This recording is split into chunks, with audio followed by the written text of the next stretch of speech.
to the channel. It's so funny because I feel like I'm off work right now. I just feel like at the end of the day is when I'm most put together. It should be at the beginning, you know, but I'm like doing all my makeup and things at the end of the day because I think my mornings are just so crazy, and I always try to like get a workout in or something. Yeah, I'm kind of like, why am I putting on makeup at the end of the day? It was so funny because in the morning I was working out, and then I was so dehydrated, like I ran straight to my freezer and took out like, you know, like the Talenti ice cream. I got some like random chocolate chip caramel flavor or whatever, but you know how it comes in like a plastic jar, and then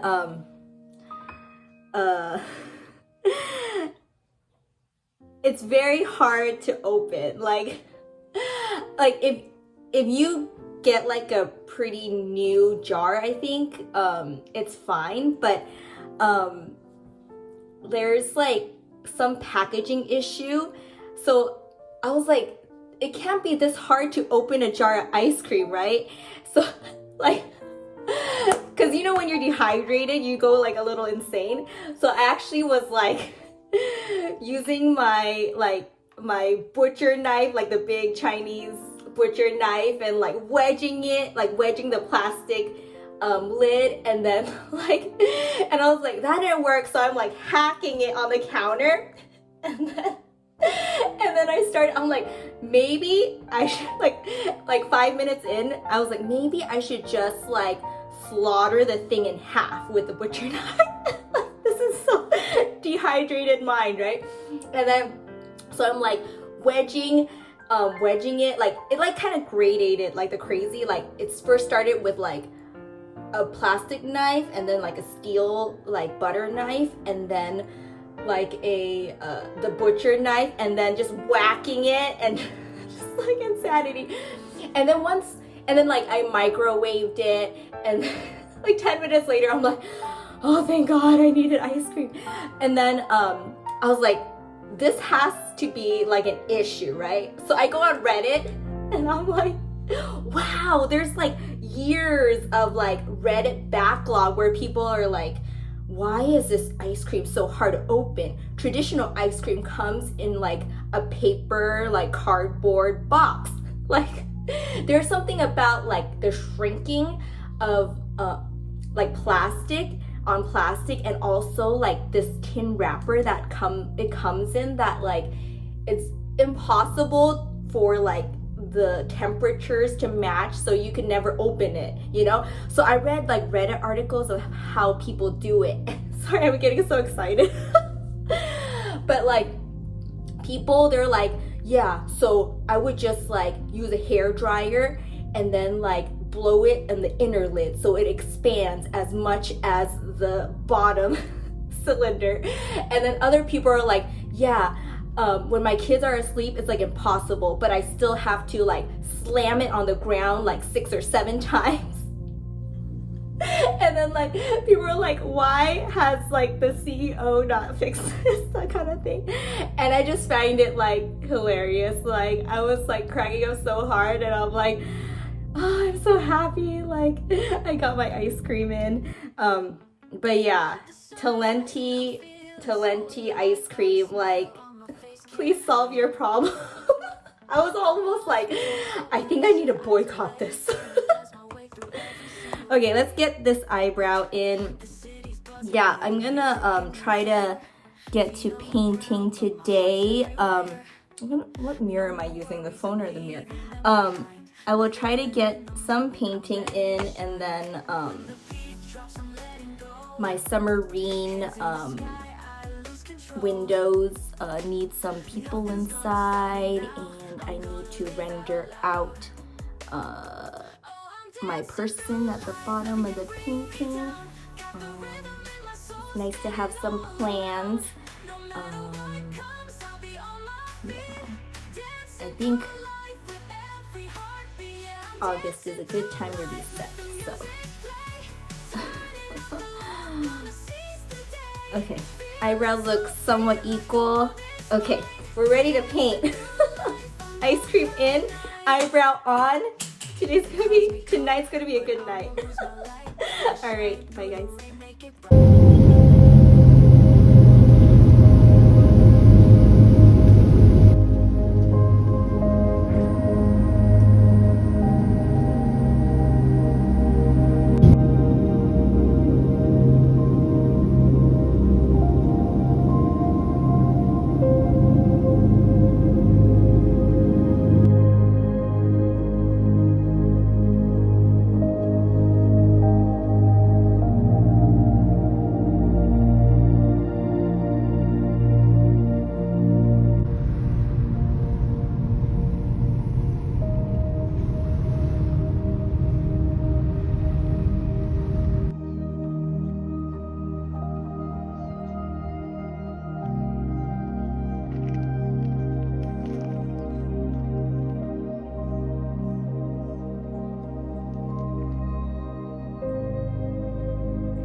Hey guys, we are in San Jose. This is my first time. This is called like the Mount Umum, but it's pretty high up. It's just really beautiful clouds like over the mountains, and it's kind of really hard to capture.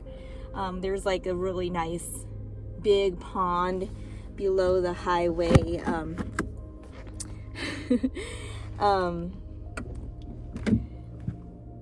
I'm just trying to be safe and, you know, not make Mama Chan worry. Let's see, parking brake off, drive, okay. Yeah, it is really beautiful. I'm gonna meet up with a friend and have brunch soon. But yeah, this is such a beautiful mountain. It just took like a lot of miles to get to whatever pinpoint the map had on Waze. So I'm like, okay, where's the head of this trail? And I couldn't really find it. The pinpoint just kind of landed in the middle of the mountain, and all the parking along the way is very small, like, so all the spaces were like taken. So I'm just gonna climb back down so I don't just, you know, park my car in the middle of the mountain and, you know, run in one direction. I always assume like trails are like in loops because I've been spoiled like that in LA, but they are not. And a couple of weeks ago I was actually in Lake Arrowhead, and I just had like the scare of my life because I got super lost and I was alone, and it was just like I never want to, you know, experience that again, you know. And it was funny because right after that I went to church with like maybe like some like debris from nature like in my hair still, and I was so freaked out. But there was this like military guy in my church, and he was literally, because he's been like on assignment like in like Germany or like other countries, you know, and he was like, yeah, you always have to like bring a friend, and like there are ways, you know, that like military people, they like never get lost. He was saying like always like go in a straight line, and then like you always have like 2 coordinates which you like average or something like that. And I was like, oh my gosh, I literally went alone into a nature trail having no, you know, survival, you know, like Girl Scout experience. But I learned my lesson. Just like stay on the highway, and, you know, don't get comfortable on a trail. I want to show you, I guess, once I park, I guess maybe there's like another lookout spot that I can show you. There was a really pretty pond, so yay.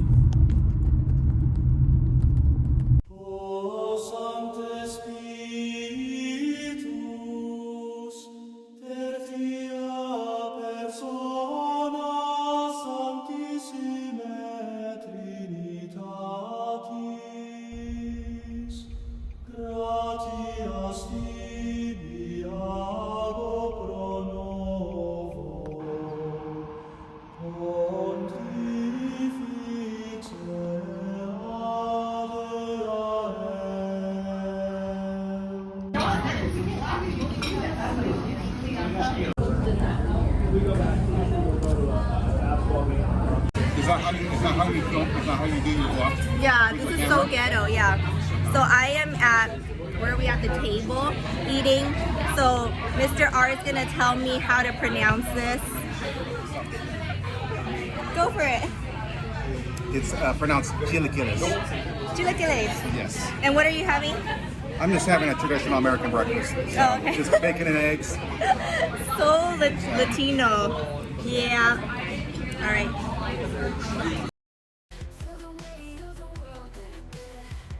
Oh, you, but it tasted kind of bad. Yeah.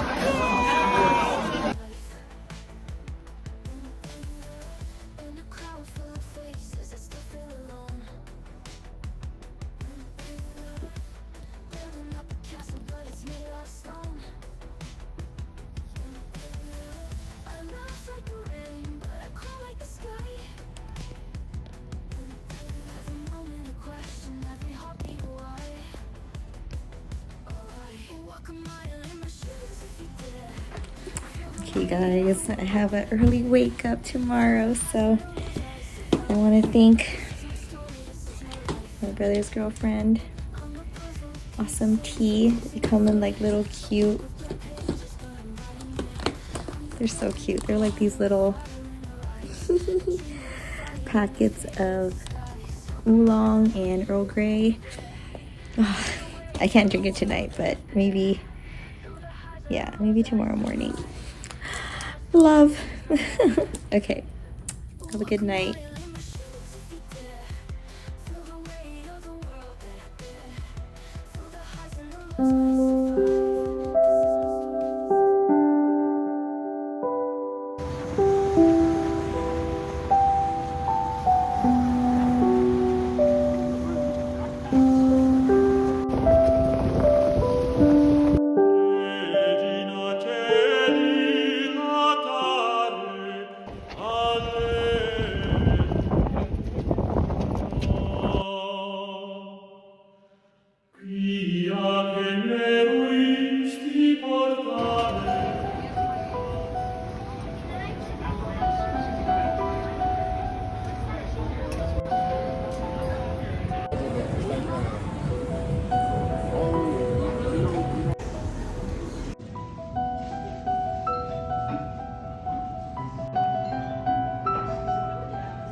We got a whole thing about this. So we got a hot stone bowl right here, about 400 degrees. Some pork belly right here. We're gonna sear off a little on the side, in the middle. Getting organic eggs, some sauteed spinach, pickled daikon, pickled carrot, some zenmai, sauteed mushroom. Very similar toppings to a bibimbap. Oh. Kind of turn it into like a little fried rice. This dish was inspired by Chef Morimoto's trips to Korea. It's also one of his most popular dishes you can find at many of our other locations. Wow. Oh, they just cook this on the stove. That's Yeah, cool. yeah. So yeah, they put it in the oven for a while and then we just throw it on the stove and it gets really hot. Oh, I like it. That. Side right here, I've got a sweet sesame soy. I'm gonna pour just a little bit over. Oh, Just caramelize nice. that rice. And I'll leave the rest for you in case you wanna add some more later. For the show.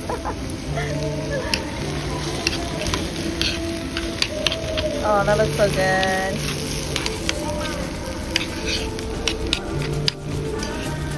How long have you guys been here? Or We've been here since 2022. Oh, okay. Yeah, Yeah, I don't think I've seen this. Back on top for you. Oh, thank you.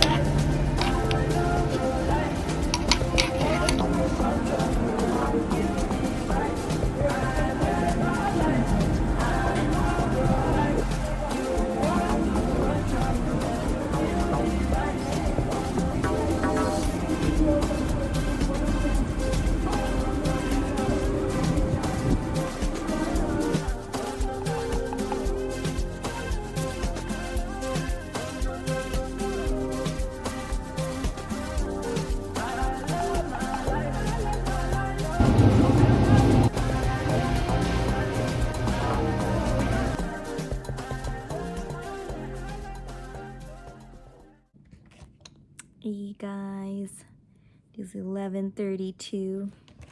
I have paint on my face. We are doing this blobbing paint straight on the canvas because I'm too lazy to put it on a palette. Let me show you what's going on. Okay, so we have that submarine from last week door. I am blocking in her, the ramen eater, and this trash can here. Yeah, it's kind of hard to see because the lamp light is so strong on it because I'm putting it pretty high up. Yeah, I'm trying to match her. And like her face kind of turns from like a cool white here to like a more skin tone ochre color to the aqua color of the background. So that is what I'm aiming for as her face turns here. So kind of like the actual color of her face here, and aqua and a cool light on the left. It's been fun. Yeah, I'm literally mixing paint on a palette, which from day one in high school they told us not to. But yeah, this seems very experimental and just fun. To mix this, it's actually really hard to see. Okay. To mix this color, I actually started with the blue from her shirt. So it was fun because I'm actually grabbing colors from like the shirt and like putting it on the, like this trash can, that kind of thing. And just like literally moving colors because I have the paint so thick when I first squeeze it out of the tube that I'm literally planning out colors as I'm doing this. Because I know the complementary of blue is orange, I started putting like orange color straight out of the tube here, and then that turns gray when it's complementary, and then ooh, that seems better when I do that. And then because my comp was a little more teal in the trash can, I actually just started adding green from like the table here. And then because the complementary of green is red, I put red to darken, but also to make that gray of this trash can. So basically this trash can is like every color. And then, yeah, always keeping in mind that the light is coming from the left, and she is a little in shadow because she's hunched over to eat ramen. So we call kind of that like a rim light when it just surrounds the body. In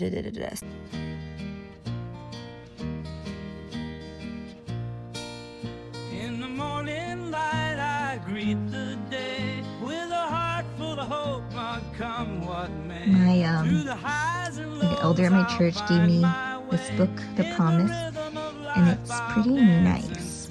When I open it, goes straight to Nehemiah. Oh, it did. No, I can't find it. Okay. Yeah, and it's pretty good. It's like this story of these builders that get discouraged because they because I think they have like a broken wall and they need to like build it back or something. But like what I liked about it is like this wall kind of like was surrounding, I guess, like the whole neighborhood. So then like everyone had to just build the piece of the wall that was in front of their house. So then like eventually like the whole wall gets completed because like it was done section by section, and it's like teamwork, you know, kind of thing. So I just kind of like that. Is like things just are better when everyone kind of like does their section and then stays in their like lane, I guess, or works like, you know, everyone has like their gift, like it was very specific because each person had like their thing or something like that. So okay, I'm gonna go to bed.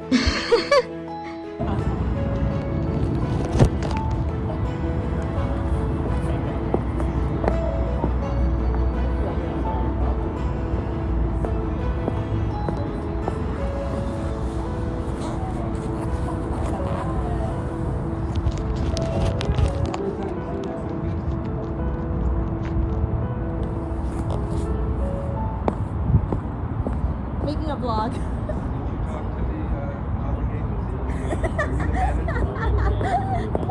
Just for mom.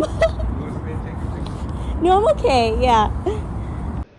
This is by Georges Lacombe, a French artist who lived between 1868 to 1916, and this is called Autumn the Chestnut Gatherers. He was a member of the Nabi Brotherhood, which was a group of artists who drew inspiration from Gauguin and the Synthetists, producing pictures organized around the abstract principles of pattern, color, and surface. This large canvas was meant to represent autumn in a never-completed suite of the seasons, destined for the home of the artist's mother-in-law.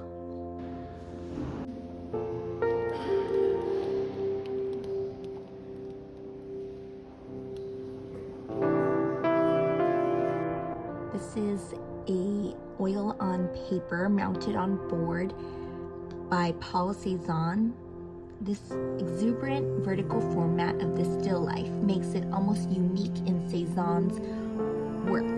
Though he had begun painting flowers in the 1870s alongside his friend and mentor Pissarro, Cézanne seldom painted tulips. More familiar in his work are the glowing fruits gathered on the table at left, a counterpoint to the bright blooms in the upper half of the composition. Although the artist likely painted this picture while visiting his wife in Paris, the earthenware vase in which the flowers are arranged is a souvenir of his native Provence.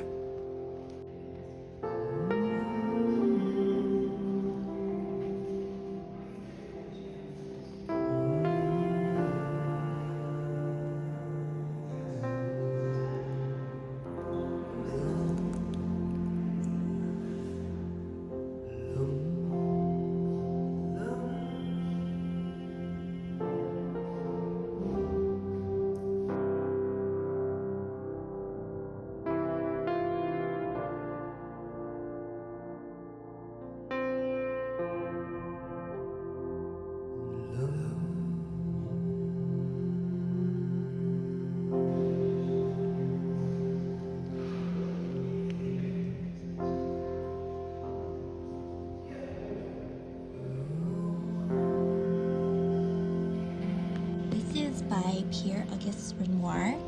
This is a portrait that records an informal gathering of friends and colleagues at his home in Montmartre.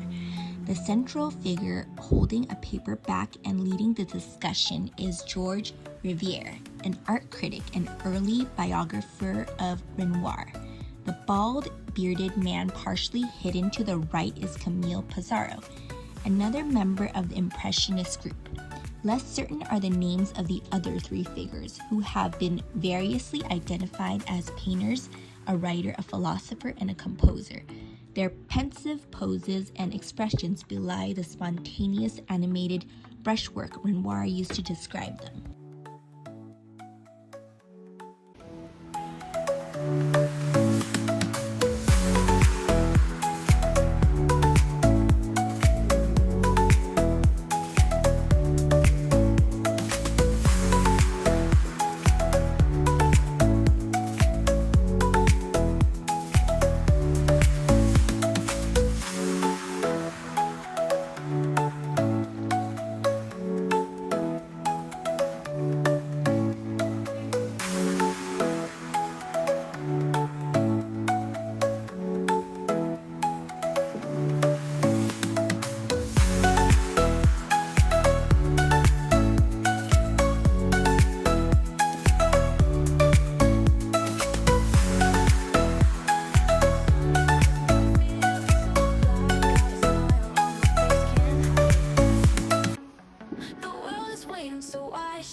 Gonna dance my way through every single day. The city's buzzing, hear the music in the air. Feet on the ground, but my heart's everywhere. No more worries, I'm leaving them behind. Living in the moment, I'm ready to shine. When the beat drops, I'm letting go. Hands in the sky, I lose control. Nothing's gonna stop me now, I'm gonna live out loud.